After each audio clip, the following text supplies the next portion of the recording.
ഓം ഗണപതയേ നമഃ. ഓം രാമചന്ദ്രായ നമഃ. പ്രിയപ്പെട്ടവരെ, നമ്മളിന്ന് പരിശോധിക്കുന്നത് വാൽമീകി രാമായണം കിഷ്കിന്ധാകാന്ഡത്തിലെ 24-ാം സർഗമാണ്. കഴിഞ്ഞ സർഗം അവസാനിക്കുമ്പോൾ ദുഃഖിതയായ താരയും പുത്രനും ബാലിയുടെ ശരീരത്തെ കെട്ടിപ്പിടിച്ച് നിലവിളിക്കുന്നതാണ് നമ്മൾ കേട്ടത്. അതെല്ലാം കണ്ടപ്പോൾ സുഗ്രീവനും വളരെയേറെ ദുഃഖമുണ്ടായി. ദുഃഖം അധികരിച്ചപ്പോൾ രാമനെ സമീപിച്ച് സുഗ്രീവൻ പറഞ്ഞു, അല്ലയോ നരശ്രേഷ്ഠ, അങ്ങ് പ്രതിജ്ഞ ചെയ്തതുപോലെ കാര്യങ്ങളെല്ലാം ചെയ്തു കഴിഞ്ഞു. എന്നാൽ എൻ്റെ മനസ്സ് ആ ഭോഗത്തിൽ കാംക്ഷയില്ലാതെ ജീവിതാശ കെട്ടതായി തീർന്നിരിക്കുകയാണ്. വളരെയേറെ രോദനം ചെയ്യുന്ന താരയെയും അങ്കദനെയും കണ്ടപ്പോൾ എൻ്റെ മനസ്സ് രാജ്യം ലഭിക്കുന്നതിൽ താല്പര്യമില്ലാത്തതായി തീർന്നു. ക്രോധം കൊണ്ടും അമർഷം കൊണ്ടും അപമാനം പറ്റിയതിനാലും സഹോദരവധം ഞാൻ ആഗ്രഹിച്ചതാണ്.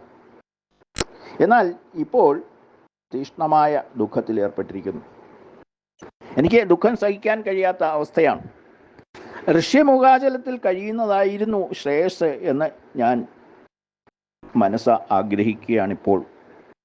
ദേഹത്തെ വധിച്ചതിന് കിട്ടുന്ന എന്തു തന്നെയായാലും, ഒരുപക്ഷെ സ്വർഗമാണെങ്കിൽ പോലും എനിക്ക് വേണം എന്നുള്ള ആഗ്രഹം ഇല്ലാതായിരിക്കുന്നു. ഞങ്ങൾ തമ്മിലുള്ള പോരിനിടയിൽ ഞാൻ പരാജയപ്പെട്ടപ്പോൾ എന്നോട് പറഞ്ഞു, ഞാൻ നിന്നെ കൊല്ലുകയില്ല, കടന്നു പോകൂ.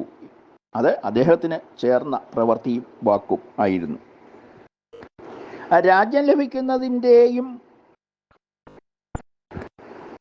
ദുഃഖത്തിൻ്റെയും സാരം തുലനം ചെയ്യുമ്പോഴേ ഒരാളും ഭ്രാതാവിനെ കൊല്ലാൻ ആഗ്രഹിക്കുകയില്ല. അത്തരം മഹാത്മ്യം ഉള്ളതുകൊണ്ടാണ് എന്നെ കൊല്ലാതെ അദ്ദേഹം വിട്ടത്. എൻ്റെ ദുഷ്ടബുദ്ധി കൊണ്ട് തന്നെയാണ് അദ്ദേഹത്തിൻ്റെ പ്രാണൻ അപഹരിക്കണം എന്നുള്ള ചിന്ത എന്നിലുണ്ടായത്. ആ മരക്കൊമ്പിനാലുള്ള അടിയേറ്റ് ഞാൻ നിലവിളിച്ചപ്പോൾ എന്നോട് പറഞ്ഞു, ഇനിയും ഇങ്ങനെ പൊരുതാൻ വരരുത്. സഹോദരഭാവവും ആര്യഭാവവും ധർമ്മവും ആ രീതിയിൽ അദ്ദേഹം സംരക്ഷിച്ചു. ഞാൻ ക്രോധവും കാമവും കവിത്വവും പ്രദർശിപ്പിക്കുകയാണ് അപ്പോഴുണ്ടായത്. ഇന്ദ്രൻ തോഷ്ടാവിൻ്റെ പുത്രനായ വൃത്രനെ വധിച്ചതുപോലെ ഞാനും ആ പാപത്തിൽ പെട്ടുപോയിരിക്കുന്നു. ഇന്ദ്രൻ്റെ പാപത്തെ ഭൂമിയും ജലവും വൃക്ഷങ്ങളും സ്ത്രീകളും ഏറ്റുവാങ്ങുകയുണ്ടായി. എന്നാൽ മരഞ്ചാടിയായ എൻ്റെ പാപത്തെ ഏറ്റുവാങ്ങാൻ ആരും ഇല്ലാത്ത അവസ്ഥയാണ്. കുലനാശകരമായ അധർമ്മവുമായ ഇപ്രകാരമുള്ള കർമ്മം ചെയ്തിട്ട് പ്രജകളുടെ ബഹുമാനം നേടാനും എനിക്ക് അർഹതയില്ലാതായി. യുവരാജ പദവിയും അർഹിക്കുന്നില്ല. അപ്പോൾ പിന്നെ രാജ്യത്തിൻ്റെ അർഹത ചിന്തിക്കുകയേ വേണ്ട. മഹാബലവാന്മാരായ ഈ വാനരന്മാരുടെ കുലം ഞാൻ മൂലം ദുഃഖത്തിലായി. അങ്കദനുണ്ടായ ദുഃഖത്തിൽ എനിക്ക് പകുതി പ്രാണൻ പോയതുപോലെയായി തീർന്നു. അങ്കദനെ പോലെ നല്ലവനും വിനയമുള്ളവനും പുണ്യം കൊണ്ട് മാത്രം ലഭിക്കുന്നവനുമായ ഒരു പുത്രൻ വേറെ എവിടെയും ഉള്ളതായി അറിവില്ല. ഈ രീതിയിലുള്ള ഒരു ദേശവും വേറെ ഉള്ളതായി എനിക്കറിവില്ല. അങ്കദൻ ജീവിച്ചിരുന്നാൽ മാത്രമേ പുത്രനെ പരിപാലിക്കുന്നതിന് വേണ്ടി താര ജീവിച്ചിരിക്കാൻ ആഗ്രഹിക്കുകയുള്ളൂ എന്ന് എനിക്ക് തീർച്ചയായി. ഞാനില്ലേ എങ്കിലും സീതാന്വേഷണത്തിൽ മറ്റുള്ളവരെല്ലാം കൂടും. അങ്ങക്ക് സീതയെ കണ്ടുപിടിക്കുന്നതിനെ യാതൊരു വീഴ്ചയും അതുമൂലം വരികയില്ല.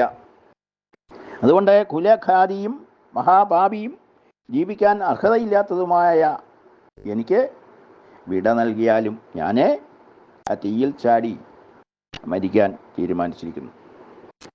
ഇതെല്ലാം കേട്ട് രാമൻ അല്പസമയം നിറഞ്ഞ കണ്ണോടെ നിന്നു. അപ്പോഴാണ് താര തന്നെ ശ്രദ്ധിക്കുന്നത് രാമൻ കണ്ടത്. ആ താരയെ എഴുന്നേൽപ്പിക്കുവാൻ ആ മന്ത്രിമാർ പരിശ്രമിക്കുകയാണ്. അവൾ ഭർത്താവിനെ പരിരംഭണം ചെയ്ത് കിടക്കുകയാണ്. അവളെ മന്ത്രിമാർ പിടിച്ചു മാറ്റാൻ ശ്രമിച്ചപ്പോഴാണ് രാമനെ കണ്ടത്. മുമ്പ് കണ്ടിട്ടില്ലാത്ത പുരുഷ ശ്രേഷ്ഠനായ രാമനാണ് ഇത് എന്ന് താര തിരിച്ചറിയുന്നു. എന്നിട്ട് രാമനോടായി പറഞ്ഞു, അങ്ങ് അപ്രമേയനാണ്, ധർമ്മ സംരക്ഷകനും ഒടുങ്ങാത്ത കീർത്തിയുള്ളവനുമാണ്, മഹാബലവാനുമാണ്. മനുഷ്യ ശരീരം ലഭിച്ചിട്ടും സുഖദുഃഖങ്ങൾ വെടിഞ്ഞ് തപോമാർഗം കൈക്കൊണ്ടവനാണ്. ദിവ്യമായ ശരീര തേജസ്സുള്ളവനുമാണ്. ഏത് ബാണം കൊണ്ടാണോ എൻ്റെ പ്രിയൻ കൊല്ലപ്പെട്ടത്, അതേ ബാണം കൊണ്ട് എന്നെയും കൊല്ലണം. എന്നെ കൂടാതെ ബാലിക്ക് കഴിയാൻ സാധിക്കുകയില്ല. അതുകൊണ്ട് അദ്ദേഹത്തിനടുത്തേക്ക് പോകാം എന്ന് ഞാൻ കരുതുന്നു. അദ്ദേഹം സ്വർഗത്തിലെത്തി എല്ലാ സ്ഥലത്തും എന്നെ അന്വേഷിക്കും. വിചിത്ര വേഷക്കാരായ അപ്സരസുകളെ സമീപിക്കുകയില്ല. പർവ്വതത്തിൻ്റെ താഴ്വരയിൽ അങ്ങ് സീതയെ പിരിഞ്ഞ് എപ്രകാരം ഇരിക്കുന്നുവോ അപ്രകാരം ബാലി അവിടെ എന്നെ അന്വേഷിച്ചിരിക്കും. ആ ദുഃഖം എത്രമാത്രമുണ്ട് എന്ന് അങ്ങക്ക് നേരിട്ട് അറിയാം. അതുകൊണ്ട് ബാലിക്ക് അടുത്തേക്ക് പോകാനായി എന്നെ കൂടി വധിച്ചാലും ഞങ്ങൾക്ക് രണ്ടാൾക്കും ഒരേ ആത്മാവാണ്. ആകയാൽ ശ്രീവധം എന്ന പാപം അങ്ങേ ബാധിക്കുകയില്ല. അതുകൊണ്ട് ധർമ്മം മുൻനിർത്തി എന്നെ എൻ്റെ പ്രിയന് നൽകുവാൻ കനിവുണ്ടാവണം. ആ ദാനം കൊണ്ട് വീരഹനനം മൂലമുള്ള അധർമ്മയോഗം ഭവാനി ബാധിക്കാതിരിക്കുകയും ചെയ്യും. നാഥൻ നഷ്ടപ്പെട്ട എന്നെ കൊല്ലാതിരിക്കുന്നത് ശരിയുമല്ല. കൂടാതെ അദ്ദേഹത്തെ പിരിഞ്ഞ് എനിക്ക് ചിരകാലം ജീവിക്കാനും സാധിക്കുകയില്ല.